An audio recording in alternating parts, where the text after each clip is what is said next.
우리 오늘 말씀의 제목 따라하겠습니다. 사랑은 기억하는 것. 네. 자, 세상에서 가장 슬픈 일이 무엇일까요? 세상에서 가장 슬픈 일. 기억을 잃어버리는 거. 그렇죠. 기억을 잃어버리는 것만큼 슬픈 일도 없죠. 너무나 소중한 기억들이 많이 있을 텐데. 또 뭐가 있을까요? 네? 사랑하는 사람의 죽음. 그렇죠. 사실 그것만큼 슬픈 일이 또 있을까 싶을 정도로 사랑하는 사람의 죽음이 이 세상에서 가장 슬픈 일 중에 하나입니다. 내가 사랑하는 부모님, 자녀, 또 친구들이 이 세상을 떠나갈 때 그것만큼 힘들고 슬픈 일이 없을 것입니다. 그런데 만약에 내가 사랑했던 사람 중에서 딱 한 명을 다시 만날 수 있다면, 그리고 다시 만나서 그 사람과 대화를 한번 나눠보고 그 사람을 느낄 수 있다면 여러분은 누구를 만나고 싶으십니까? 내가 사랑했던 사람 중에서 이 세상을 떠났던 사람이 있는데 딱 한 명과 다시 만나서 대화를 한번 할 수 있다면 나는 누구와 만나서 대화를 할 수 있을까? 네, 우리 권사님 나오셨는데 2020년에 2월 달에 MBC에서 다큐멘터리를 하나 찍었습니다. 제목은 너를 만났다라는 다큐멘터리였는데 이것이 그때 방영이 되고 나서 굉장히 큰 이슈가 되었습니다. 뭐 영상이 이제 하이라이트 영상이 올라갔는데 조회수가 뭐 1,800만이 넘고 보신 분들도 많이 있을 것 같아요. 이제 그게 이슈가 돼서 너를 만났다 2기, 3기 이렇게 계속 촬영이 됐었는데 이때 이제 주인공이 누구였냐면 딸을 잃은 어머니가 나오게 됩니다. 7살 딸 나연이라는 아이가 혈액암으로 갑자기 세상을 떠나게 됩니다. 그리고 그 엄마가 이제 방송에 나와서 그 딸 아이를 가상현실 VR이라고 하죠. VR 봐본 사람 있어요? 요즘에 VR 안경도 나오고 게임도 막 VR 게임도 나오는데 그 VR을 끼고 장갑도 끼고 가상현실에 나연이가 등장을 해서 직접 나연이를 만나서 대화하고 같이 지내는 이야기들이 52분간 방송에 이렇게 나오게 되었어요. 왼쪽에 있는 분이 이제 엄마고 오른쪽에 있는 아이가 7살 나연이 살아있을 때 모습을 그대로 재현한 겁니다. 목소리도 7살 그때의 목소리, 또 말투, 행동, 키, 몸 모든 것들을 다 재현을 해서 저 안경만 끼면, 그리고 저 장갑은 어떤 역할을 하냐면 실제로 나연이를 이렇게 만졌을 때 촉감을 느낄 수 있도록 아주 최첨단 기술을 도입을 해서 나연이와 만나는 그런 방송을 내보내게 되었습니다. 영상을 본 분들은 알겠지만 엄마가 나연이를 이제 딱 만나서 대화를 하는데 실제 살아있는 것처럼 대화를 하는 거예요. 엄마가 잘 지냈니? 그러면 나연이가 네 엄마 너무 보고 싶었어요. 그러면서 실제로 대화를 하는 것처럼 느껴지는 거죠. 어떻게 이걸 만들었을까요? 이거를 제작하는 데만 무려 6개월이 걸렸고 제작비가 무려 1억 원이 들었다고 합니다. 이거 한 편의 방송 분량 영상을 만들기 위해서 1억 원이 돈이 투입됐다고 하는 것입니다. 그러니까 나연이를 만나서 엄마가 무슨 대화를 나눌지도 이미 시뮬레이션을 다 돌려서 예상 답변들을 다 컴퓨터 값에 입력을 하고 나연이가 엄마가 무엇을 좋아했었고 나연이가 무엇을 좋아하는지를 모든 설정들을 다 해놓고 예상을 다 해서 엄마가 이렇게 물어봤을 때 그거에 맞게 나연이가 대답을 해주는 거죠. 그러니까 엄마는 나연이와 가상현실이지만 대화를 할 때 진짜로 살아있는 나연이를 만나는 것처럼, 나연이를 안았는데 이 장갑을 끼고 있으니까 실제로 나연이를 아는 것처럼 느껴지는 거죠. 이거를 어떻게 제작을 하냐면 6개월 동안 나연이와 그동안 함께했던 모든 기억들을 방송팀하고 계속 얘기를 한 거예요. 인터뷰를 하고 나연이가 뭘 좋아했는지, 엄마의 머릿속에는 계속해서 그 기억들을 다 끌어내어서 방송 PD님에게 그것을 전달해 주어서 이 방송이 만들어졌다고 하는 것입니다. 여러분, 엄마가 7살 딸 나연이를 가상현실에서 다시 만났을 때 얼마나 감격적이었을까요? 물론 지금 살아있는 것은 아니지만 얼마나 엄마가 그 딸이 보고 싶었을까요? 저도 이거 그때 실제로 봤는데 그냥 펑펑 울었어요. 보신 분 있으세요? 많이 있으시네. 이거 다른 것들도 이제 너를 만났다 다른 버전으로도 많이 나왔었는데 안 울 수가 없어요. 너무 슬프고 또 너무 다행스럽기도 하고 어떤 감정이 느껴질지 같이 느껴지기 때문에 공감이 갔다고 하는 것입니다. 엄마가 그 딸을 4년이 지난 그때까지 늘 기억하고 있었던 것처럼, 여러분, 우리가 누군가를 정말 사랑한다면 그 사람이 세상을 떠났어도 우리는 기억을 한다는 것이죠. 그래서 사랑은 기억한다라고 우리가 표현을 또 할 수 있는 것입니다. 오늘 본문의 주인공인 사가랴, 그는 이제 제사장이었고 그의 아내는 엘리사벳이라는 여자입니다. 성경의 6절 말씀에 보면 이 두 부부가 얼마나 믿음이 좋았는지를 소개하고 있는데, 누가복음 1장 67절 말씀을 한번 띄워 주실래요? 누가복음 1장 67절 6절 말씀 6절 말씀 1장 6절 말씀, 여기를 보니까 이 두 사람이 하나님 앞에서 의인이니 주의 모든 계명과 규례대로 흠이 없이 행하였다, 이렇게 말하고 있습니다.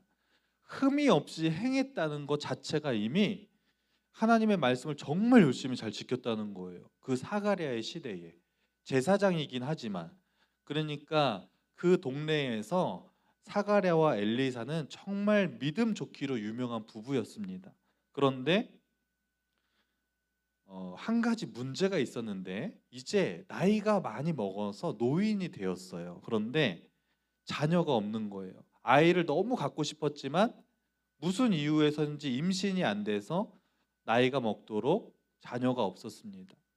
평생 기도 제목이 자녀가 태어나기를 원하는 그 기도를 평생을 해왔을 거예요. 그런데 응답되지 않은 채 이제 노인의 시절을 지금 보내고 있는 상황입니다.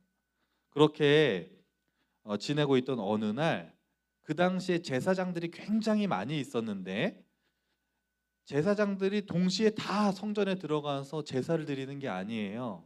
그 중에서 담당하는 제사를 드리는 담당을 하는 제사장이 이제 들어가서 드리는데, 그날 따라서 사가랴가 제사를 드리고 분향하는 일을 이제 맡게 되었어요. 성전에 들어가서 이제 분향하는 일을 하는데 갑자기 생각지도 못한 놀라운 일이 일어나는데 눈앞에 천사가 나타난 거예요. 여러분, 눈앞에 갑자기 천사가 나타난다고 생각해 보십시오. 얼마나 놀래겠어요. 어휴, 뭐야, 귀신이야 뭐야, 막 그러면서 천사인가, 막 천사인지 아닌지도 잘 모르겠는데 막 사람의 형체가 있으니까. 근데 천사가 나타나서 사가랴에게 이제 한 말씀을 들려줍니다. 그 말씀이 뭐냐 하면, 하나님이 천사를 통해서 가브리엘 천사인데 사가랴에게 너가 이제 아들을 낳을 것이다. 그리고 그 아들이 예수님의 나심을 예비하는 사람이 될 것이다 라고 이렇게 말씀을 했어요. 그런데 사가랴의 입장에서는 지금 나이가 젊어요? 늙었어요? 늙었죠. 사실 자연적으로 임신을 할 수 있는 그 연령대가 아니었어요. 불가능에 가까웠어요. 그러니까 사가랴 입장에서 당연히 믿지 못했어요. 저희는 나이가 많습니다 라고 천사에게 답을 했는데, 그 즉시 하나님의 징계가 떨어지는데, 그렇게 믿음이 좋았지만 나이가 먹었으니까 임신을 못하니까 우리는 나이가 많이 먹었습니다라고 그냥 대답을 했을 뿐인데 하나님의 징계가 바로 떨어지는 거예요. 사가랴의 입에서 말이 나오지 않기 시작하는 거예요. 갑자기 벙어리가 되었습니다. 여러분, 사가랴가 그때 이제 말을 못하기 시작해서 무려 그의 아들 세례 요한이 태어날 때까지 10개월 동안 이제 말을 못하는 거예요. 여러분 생각해 보세요. 처음부터 말을 못했던 사람도 아니고 갑자기 여러분 오늘도 막 아침부터 막 말하면서 왔죠. 오늘 교회 와서 친구랑도 말하고 막 그랬죠. 근데 갑자기 지금부터 말 못해 시작하면서 여러분 말을 못한다고 생각해 보세요. 10달 동안 말 못해 시작하면은 얼마나 답답하겠어요. 그냥 근질근질거려서 하고 싶은 말도 있는데 사가랴가 무려 10개월을 말을 못합니다. 얼마나 답답했을까요? 우리가 살다 보면은 이처럼 침묵을 할 때가 있습니다. 친했던 사람과 싸웠을 때, 부부싸움 했을 때, 그럴 때 우리가 가끔씩 침묵을 하죠. 친구랑 싸우면 서로 감정이 상해서 그러고서 돌아선 다음에 바로 말해요, 안 해요? 바로 안 하죠. 화해하기 전까지 말해요, 안 해요? 해요, 안 해요? 해요? 근데 진짜 심하게 싸웠을 때는 말을 안 하는 경우가 종종 있잖아요. 그러면 이제 말을 안 하기 시작했을 때부터 불편해요, 안 불편해요? 싸우긴 했지만 이제 말을 이제 어쨌든 화가 나서 그때 했는데 시간이 좀 지나서 좀 화해하고 싶기도 하고 좀 이제 좀 숙으로 들었는데 말을 안 하고 있으니까 불편하죠. 지금도 학교에서 누구랑 싸우고 나서 말 안 하고 있는 친구 있어요, 없어요? 있죠.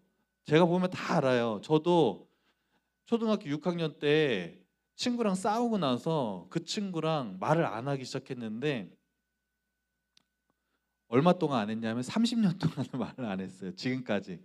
그러다가 올해 2달 전에 그 친구랑 연락이 돼서 이제 말을 처음으로 카톡으로라도 이렇게 말을 하긴 했는데 불편합니다.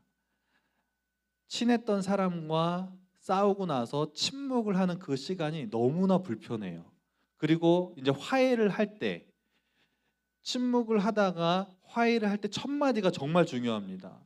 한 일주일 만에 이제 화해를 하려고 아유 그래 그래도 내가 그냥 먼저 용서하자. 오늘 다혜가 기도할 때 용서할 수 있는 마음을 달라고 또 우리가 이렇게 기도를 너무 잘해줬는데 용서할 수 있는 마음이 쉽게 생기지는 않죠. 근데 마음이 생겨서 이제 용서를 하려고 딱 첫 마디를 하는데 그때 야 너 왜 그랬어 그때 이렇게 말하면 돼요 안 돼요? 안 되죠. 첫 마디가 너무 중요해. 아유 내가 정말 미안해. 너가 얼마나 힘들었니? 이렇게 하면은 상대방 입장에서 어떻게 써요? 화해하고 싶어요 안 하고 싶어요? 하고 싶죠. 그래서 오랜 시간의 침묵 뒤에 첫 마디가 정말 중요합니다. 사가랴가 10개월 동안을 말 안 하다가 10개월 만에 첫 마디가 어떤 말을 했을까요? 얼마나 말하고 싶었는데 10개월 동안 무슨 생각을 했을까요? 첫 마디가 오늘 성경 말씀 1장 68절에 기록되어 있는데 이 말씀이 어떤 말을 했는지를 보면 사가랴가 무슨 생각을 하고 지냈는지를 알 수 있습니다. 68절 말씀 다 같이 한번 읽어볼까요? 시작. 찬송하리로다 주 이스라엘의 하나님이여 그 백성을 돌보사 속량하시며 첫 마디가 뭐예요? 찬송하리로다 이렇게 나오고 있어요. 그 말은 뭐냐면 사가랴가 10개월 동안 막 하나님 앞에 원망하고 불평한 게 아니라 하나님 제가 그냥 늙어서 아이를 가지기 어렵다고 말한 거 그 한마디가 뭐 이렇게 10개월 동안 말 못할 죄입니까? 라고 막 불평하고 따질 수도 있었지만 첫 마디가 찬송하리로다였어요. 이 말을 보면 사가랴가 10개월 동안 원망하고 불평한 게 아니라 하나님한테 진짜 감사하고 하나님의 그 은혜를 기억하고 있었구나라는 것을 알 수 있는 것입니다. 그리고 오늘 본문의 전체적인 내용은 사가랴가 이제 성령의 충만함을 받고 예언의 말씀을 하는 내용들이 기록이 되어 있습니다. 근데 오늘 말씀 중에서 정말 중요한 말씀이 딱 한 절이 있어요. 72절 말씀. 여기에서 72절을 우리가 한번 읽을 텐데 여기서 가장 중요한 단어가 무엇인지 한번 생각해 보시면서 읽어보겠습니다. 시작. 우리 조상을 긍휼히 여기시며 그 거룩한 언약을 기억하셨으니. 어떤 단어가 가장 중요할까요? 그렇죠. 언약도 중요하지만 기억이라는 단어가 너무 중요합니다. 여러분, 사가랴가 10개월 동안 말하지 못하고 침묵하는 그 기간 동안에 하나님을 묵상하고 기도하고 생각하면서 정말 중요하게 깨달은 것이 하나 있습니다. 그것은 뭐냐면, 하나님이 우리 이스라엘 백성들을 정말 사랑하시고 기억하고 계시는구나. 이것을 사가랴가 아주 뼈저리게 느끼게 되었어요. 왜냐하면 너무나 오랜 시간 동안에 하나님의 약속의 말씀이 이루어지지 않고 있었어요. 아브라함 시대 때부터 무려 2000년 동안 하나님은 선지자들을 통해서 구원자가 이 땅에 오실 것이라고 계속 얘기하셨거든요. 근데 구원자가 지금까지 2000년 동안을 안 온 거예요. 그러니까 사람들이 기다리다가 다 지쳐 있었습니다. 그리고 기다림을 다 잃어버린 상태였어요. 그런데 지금 사가랴가 살던 시대는 어떤 시대냐면 로마의 압제를 받고 있던 시대였어요. 그러니까 이스라엘 백성들의 마음속에는 삶이 힘들고 어려우니까 어떤 마음이 있었냐면, 나는 하나님을 믿는데 왜 하나님은 가만히 계시는 거지? 로마 사람들이 우리나라 사람들을 괴롭히고 식민지로 삼았는데 왜 하나님은 이 모든 환경을 바꿔주시고 우리를 구해주시고 저 로마의 압제로부터 벗어나게 해주시지 않고 왜 아무런 일도 하시지 않는 것이지? 하나님은 계시지 않는 거야? 이러면서 사람들의 마음속에 하나님을 향한 불평과 원망의 마음들이 막 있었어요.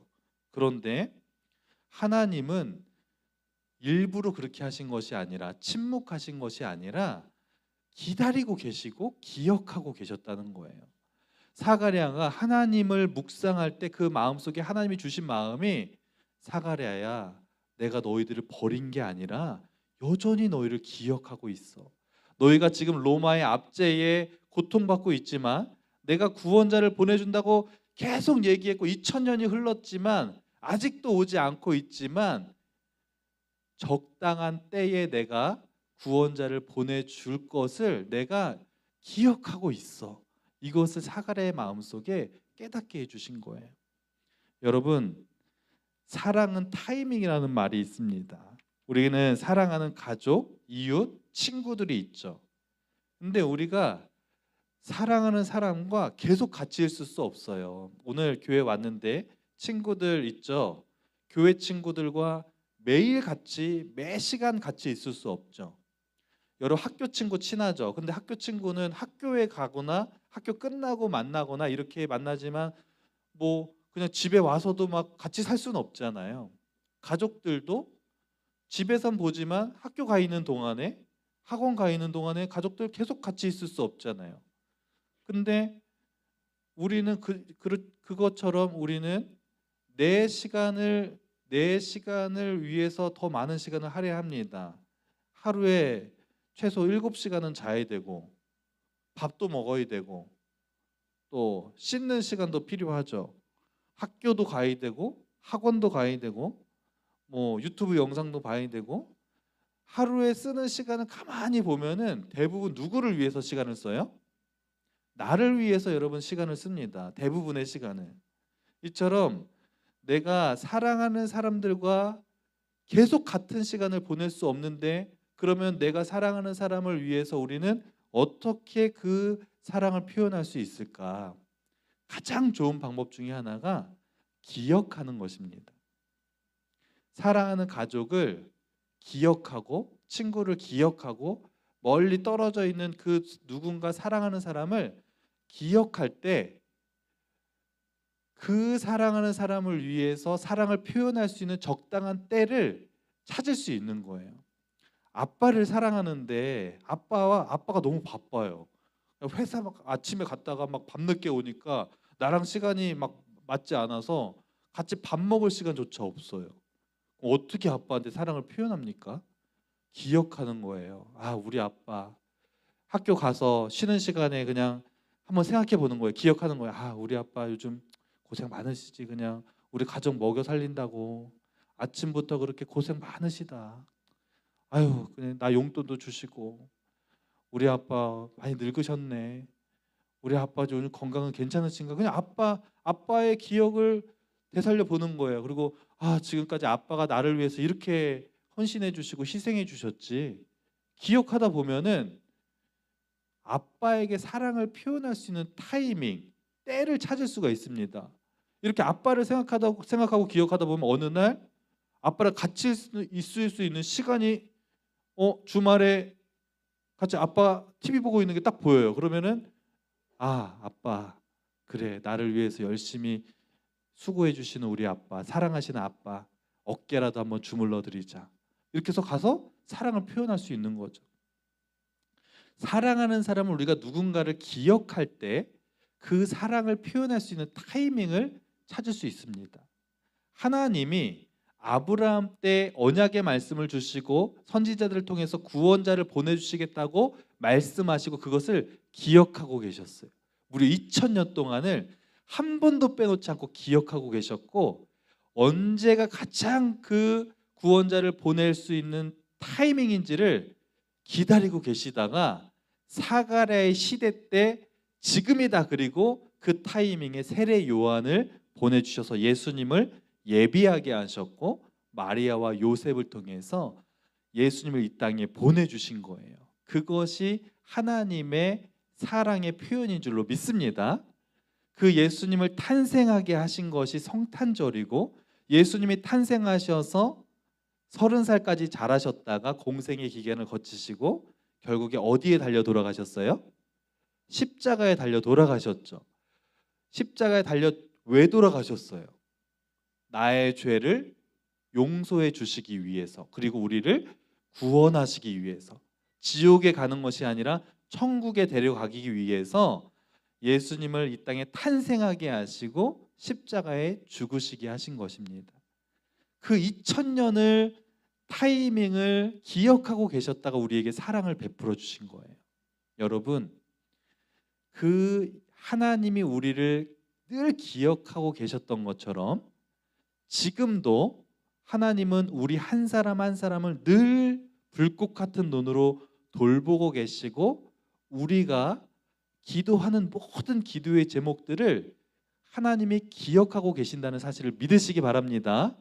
우리의 마음속엔 이런 마음이 있어요. 아유, 내가 맨날 이거 기도하는데 왜 하나님은 내 기도에 응답하시지 않는 걸까? 왜 하나님은 이 세상에 불의한 일들이 자꾸 일어나는데 왜 이런 일들을 해결해 주시지 않는 걸까? 왜 하나님은 내 삶에 이런 어려운 환경이 있는데 이거 해결해 주시지 않는 걸까? 마치 하나님이 살아계시지 않는 것처럼 느껴질 때가 있죠. 근데 그게 아니라 하나님은 그럼에도 불구하고 계속 여러분을 주목해서 보고 계시고 때를 기다리고 계신 거예요. 그래, 승우야, 너의 때는 이때인데 좀만 더 기다려라. 그리고 가장 좋은 타이밍에 승우의 기도 제목을 딱 이루어 주시기를 기다리고 계시는 거예요. 이것이 하나님이 우리를 사랑하는 그 사랑의 표현인 줄로 믿습니다. 그럼 우리는 어떻게 해야 돼요? 우리도 하나님을 사랑하는 만큼 하나님을 기억하는 거예요.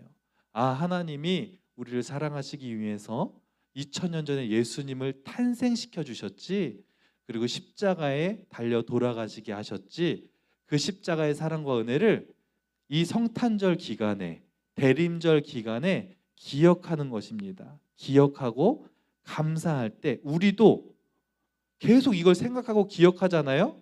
그러면 예수님께 그 사랑을 표현할 수 있는 타이밍을 우리가 찾을 수 있는 거예요.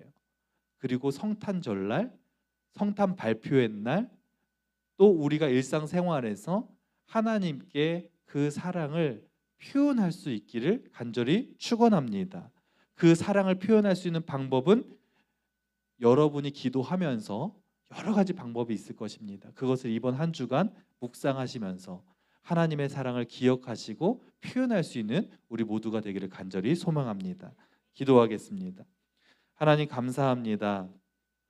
우리의 생각에는 하나님이 마치 계시지 않는 것처럼 느껴지고, 아무리 기도해도 응답되지 않는 그 나의 간절한 기도 제목 때문에 너무나 힘들 때도 있지만 하나님은 우리를 여전히 지켜보고 계시고 우리의 기도를 응답하실 가장 좋은 타이밍을 기다리고 계신 줄로 믿습니다. 그 십자가의 사랑과 은혜를 기억하면서 우리도 하나님을 사랑하고 그 사랑을 표현할 수 있는 믿음의 사람이 다 될 수 있도록 인도하여 주옵소서. 이 모든 말씀 예수님의 이름으로 기도합니다. 아멘.